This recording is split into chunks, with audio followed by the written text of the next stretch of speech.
Honestly, I didn't have plans to watch this movie. Okay, I did have plans to watch this movie, but it never showed up on my movie theater close by. But then I had to do some kind of business in New York, and before returning home after that business, I had some little time that I could just mingle around, and that's when I saw the AMC theater that they had that movie that I was very curious about, and I was like, why not? So I did.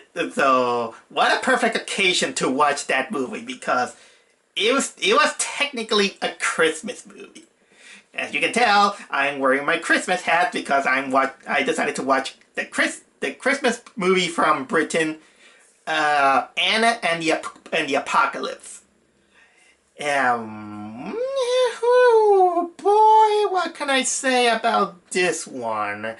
I gotta say, first of all, I know that there's an oversaturation of zombie movies. I mean, zombies are as saturated as shark movies. But I don't mind. I usually have fun with zombie movies depending on how the zombie movies are. Some of the movies that I enjoy in the horror genre is technically zombies. And once in a while, they might decide to mix up some genres here and there. And in this one, and in the Apocalypse, they decided to well, make a hodgepodge of a high school teen drama with a musical and of course Zombies! and a little touch of Christmas. And this is what we got.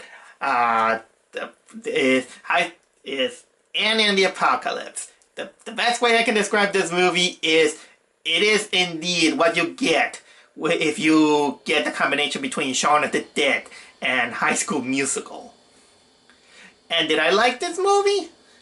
I gotta say that I had fun. I didn't expect too much about this movie, but there are some things that doesn't make this movie kind of perfect. Let's say that this is technically a little bit of a very, very low budgety film movie. That it just did what it did. And ironically enough, I think that this movie comes off as much more entertaining than Mortal Engines. And I'll get to that while I talk about it. Because it's kind of hard to describe a little bit this movie if I don't explain in pieces what is it about. Well, from what you can get, this is the typical, yeah, the apocalypse is here, the zombie apocalypse, you know, yeah, everyone gets, He's infected with the T-virus! yeah, it's not the T virus, but you basically get that. And then the world is overrun by zombies. And what's this? So what the setting of this movie is? Well, the setting concentrates on this girl named Anna, who is a high schooler who I think the actress is not a high schooler. She's played by Ella Hunt, which is typical of horror movies. She has his best friend, and she has a little bit of a rocky relationship with his father, who is the school janitor, because, well, they get into a fight that she has no aim, and she just wants to travel to Australia without his consent and all this stuff. And as you can tell, since this is a musical, they begin to sing, and this is what you're going to get in almost the whole movie, which is everyone singing, and the style that they use for their singing is very reminiscent to High School Musical. Very popsy, very high note, very choreographed, very corny, and some are good, some are okay, like High School Musical. Although I'd rather listen to the songs of these ones more than the High School Musical. And, well, and then the next day, the zombie apocalypse happened, and now it's up to Anna and her best friend and other friends to get to the school because their parents are trapped in there. And that's basically the basic gist of the movie. It's nothing special. Well, kind of special indeed, in the sense that you're just watching what will happen if High School Musical gets invaded by zombies. And that's technically it. Alright, the acting first of all. The acting and the characters. First we got Anna, who I don't think that she's technically a kind of like a great protagonist. She just has the hero status character who she doesn't grow too much on me until actually in the last climax, but she does try, and the actress Ella Hunt does his best. She's okay. Her best friend John was played by Malcolm Cummings. Yeah, there's something on him that there is this childish wonder on him, or maybe it's a guy who kind of acts a little bit too man-child for his own age, but he somehow kind of reminds me of a Ron Stoppable kind of character. I don't know, something it was about this guy, and the relationship of the two characters wasn't in that woe-be one-he relationship, although it doesn't go too far. And other characters also include what was this girl?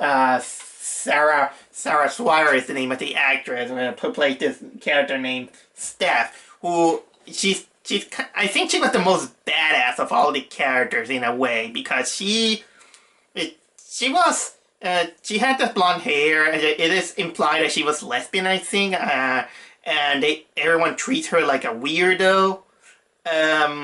I didn't exactly don't know why, because she was technically the most grounded character in there. The only thing that she was kind of pissed is that her parents left her so they could go to Mexico. And also there was this guy named Chris, played by Christopher Lavache, who he was a guy who I clearly kind of empathized with this guy, because he kind of like a film. He was like a film buff who wants to be a filmographer, but people kind of doesn't understand him. But he does have his girlfriend named Lisa, who played by Marley Sue. Sorry, IMDb, and she was. I think that she had this really ridiculous but cool song. She was kind of like a singer, and she spent almost most of the movie trapped in the school, but I'm not gonna reveal too much after that. Let's just say that she kind of becomes a damsel in distress for Chris in this one, because during the whole journey we start out with Anna, John, Chris, and Steph starting out from a bowling alley to, well, their quest to go to school. There is also Anna's father, who is kind of like this fat guy who he doesn't feel like a bad parent. He has this parent type character in these kind of zombie movies. Although for some reason, I don't know why, but he kind of reminds me of John Goodman for some reason. But speaking of what else? Who is there? There's also this guy called Nick, played by what was the name of the actor? Ben Wiggins. He's technically kind of like the boyfriend type, the sexy type, who he kind of looks like he could come out from the set of the Power Rangers. That's what came into my mind. Let's say that he was kind of like the bully who is a little bit of a jerk, but deep down he has some layers. And then there is the guy that, oh boy, I just was waiting to talk about this guy, who is technically the villain of the movie. Now, yeah, the zombies are the movie, but you know that in every zombie movie or every zombie apocalypse, there's always one guy who becomes a psychopath. A psychopath that somehow jumps out from the Dead Rising universe. And that guy is none other than the whoopee headmaster for the school named Savage, played by this actor Paul Kaye, or somehow he is played. Oh boy, if there's a reason to watch this movie, is that guy. This guy is cartoonishly evil. Oh dear. The way he looks, the beard, the glasses, it's like if what happened if Gary Oldman it becomes insane. Or a headmaster from any school, he just goes too over the top. Oh man, the way he acted, the way he does all his narkiness, it just so over the top. It's like, don't kiss, oh, this is so bad, don't do that, I'm gonna kill her. Even before the zombie apocalypse, you noted that this guy is all screwed loose. And then he does the horrible thing that I'm not gonna reveal. But when he finally does the horrible thing and he finally breaks out, it's insane. I don't know if that's good acting, bad acting, insane acting, overacting, but man, that this guy is a total scumbag. He's a total scumbag that is such laughable that he just made this movie for me. He was the sole reason why you have to watch this movie. I can't explain it in words. It's like the antithesis of Robin Williams. It's like if Patch Adams becomes a psychopath or an OCD psychopath. Just please, you just see this movie. God, tell me about this guy. Just do it. One thing that you're gonna notice about this movie is that it does feel a little bit too low budgety, and the production value is not exactly big, I gotta admit, because when you look at the sets, the locations, how the actors use their stuff, the camera shots, the bloody zombie effects, you notice that they don't go very Hollywood-esque. They just do what they got, and it feels exactly like a bigger High School Musical production looks like. This may a little bit go a little, put people away from it, but I don't mind. Sometimes even low-budget movies, even when they have something they can do well. And well, the story again is nothing big. Again, it's just a zombie apocalypse quest in which it kind of tries also a little bit to be Shaun of the Dead. There's only one joke of Shaun of the Dead sorry, I just rambled. There is one moment from Shaun of the Dead that they do copy. It's kind of like a recycled joke, but they put a little bit of a differentiate out of it. This one I'll ruin you a little bit because you're gonna see it. And that's, the iconic moment on Shaun of the Dead where Shaun just wakes up, he goes to the store, and while going on his way, he's oblivious around him that there's a zombie apocalypse around him. They do that the same here, except that this time it's with two characters while singing their number, and they have earphones, and they're singing, and the zombie apocalypse is surrounding them. Even though they just aimlessly go without any aim, and they don't realize, they just go to the cemetery where they finally realize that, oh shit, there's a zombie apocalypse. And yeah, they go to the bowling alley where Anna works, and I kind of love that the first reaction of John and Chris when they meet each other. At first they're kind of scared, and then they were like, "Hey, dude, it's the zombie apocalypse. That is awesome, yeah." And they invent this game. It's like, "Hey, look, zombie Justin Bieber is a zombie. Oh, cool.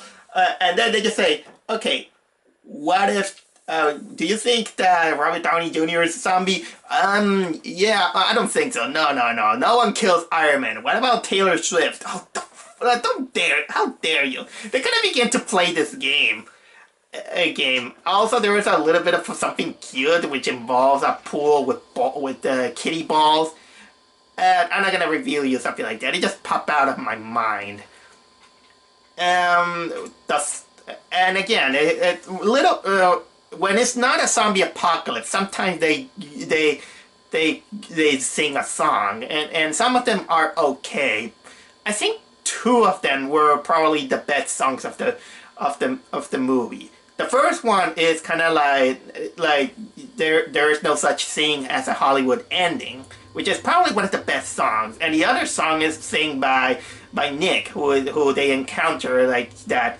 He just killed his zombified father, and he rounded up his gang, and they decided to have fun batting and killing zombies.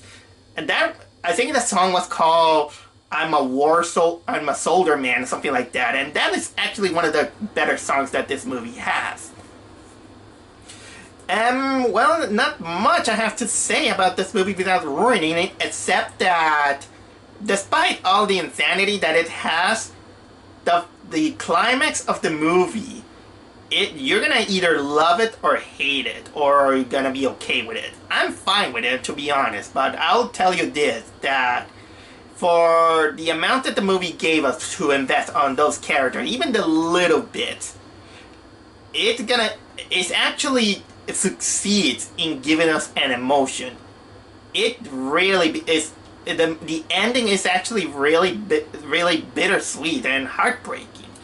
I'm not gonna reveal exactly what happens, even though it's in zombie movies you're gonna see that it's kind of predictable. But again, it has emotion. It made me feel much more than Mortal Engines did with their main leads. Oh yeah, but I do warn you that there is a clever / annoying jump scare at the end, because they felt that they needed one. And well, it's also very touching to see that this movie was made in memory of the director of a short film / music video, I think it was, called Zombie, who he directed a short film that is similar to Ending the Apocalypse. He died by an illness, and they made him memory him. That is actually pretty sweet. So honestly, I don't mind that if you feel like a bloody zombie movie in the middle of Christmas, this one is okay. Just I felt that I did enjoy it thoroughly. This movie, it has some of the good aspects of the zombie movie and some of the corny aspects of High School Musical, and that's technically just what that's it. That's not much that I can say about this movie. If you can, go check it out.